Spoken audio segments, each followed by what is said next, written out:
One of the frequent comments I get on these videos is that I always pick on Christianity. I don't ever talk about any other religion. Well, there's a simple reason for that. I live in the United States. Christianity is the dominant religion. It's the one that affects me the most on a regular basis. But point taken, it's not like any non-Christian religion is any closer to reality. At best, they may inflict a little less damage onto the world than faiths like Christianity or Islam can do in the hands of bad people. And by the way, I was raised in an Eastern religion, Jainism, and I've talked about that in some of these videos, so I do have a little bit of experience with that. So what are my biggest concerns about Eastern religions? Well, let me bring up two ideas that are pretty popular with a lot of Eastern faiths.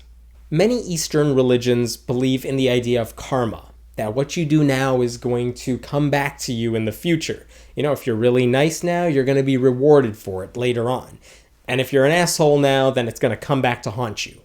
It is a nice concept. It's one I would love to believe in, but there's no evidence that it's real. Anyone who says it is basically just linking together a whole bunch of coincidences. I hate to say it, but there are horrible people who never get punished for what they do or what they did. It's not like Hitler is burning in hell right now. And there are presidents and world leaders who started wars and killed tens of thousands of people who are doing just fine right now. And I'm not really worried about what's going to happen to them in the afterlife. On the flip side, some nice guys do finish last. I mean, some of the greatest peacemakers of our time were killed because of what they did. Martin Luther King, Mahatma Gandhi. And it's not like they're celebrating in heaven right now either. There's no evidence of that. Karma isn't a scientific principle. There isn't an equal and opposite reaction to our actions. And when we talk about karma, who decides what's good and what's bad? A higher power? Obviously not. So what happens when there's some controversy there? For example, let's say there's a doctor helping a woman get an abortion. I think that's a good thing, but I know a lot of people who would say that's not a good thing. So is that good karma or bad karma? Is that doctor going to be rewarded or punished for what he or she did? The other idea I want to bring up is the idea of reincarnation, which is one that's believed by Hindus and Jains and Buddhists. Here's the idea of karma as it was explained to me as I was growing up. I don't know if I can speak for other Jains here, but at least this is how I was taught it. Let's say you do a lot of bad things in this life. Then this karma, which we'll say is a bad thing, builds up on you. And when you die and you get reincarnated into your next life, you're going to be in a pretty bad situation, a much worse situation than you were in the current life. But if you do a lot of good deeds, all that karma sheds off your body. And then when you get reincarnated, you're going to be in a better position in your next life. And when you keep getting reincarnated and you go through this cycle over and over, eventually you'll shed all of your karma and you will have no dust on your body. And eventually you will break free of the cycle and attain nirvana and basically become something like a deity. If that sounds a little crazy to you, that's because it is.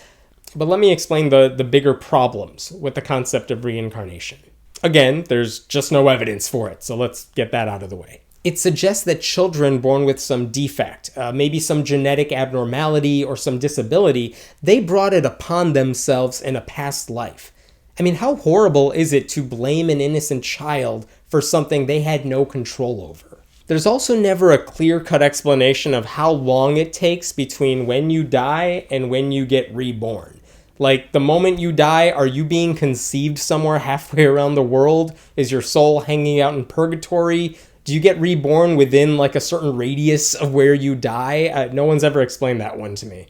And if you consider reincarnation as kind of a rebirth of your soul, then comedian George Carlin made a really good point. How is the population increasing if reincarnation is going on? You know, are future generations getting a fraction of our ancestors' souls? Like, what's the math on all of that? It suggests that our life is already planned out for us in advance. Because if you did good in this life, then God knows you're going to be in a better position in your next life. But really, what does that even mean? Does that mean God's going to have you born into like a rich family? Because we all know rich people who are really unhappy. We all know poor people who are doing just fine. Like, you can't really guarantee that you're going to be in a better position anywhere else. We create our own happiness, and we're responsible for our own actions. Speaking of which, reincarnation also takes that responsibility off of you. Like what you do in this life is dependent on what you did in a past one, as if you have no control over it.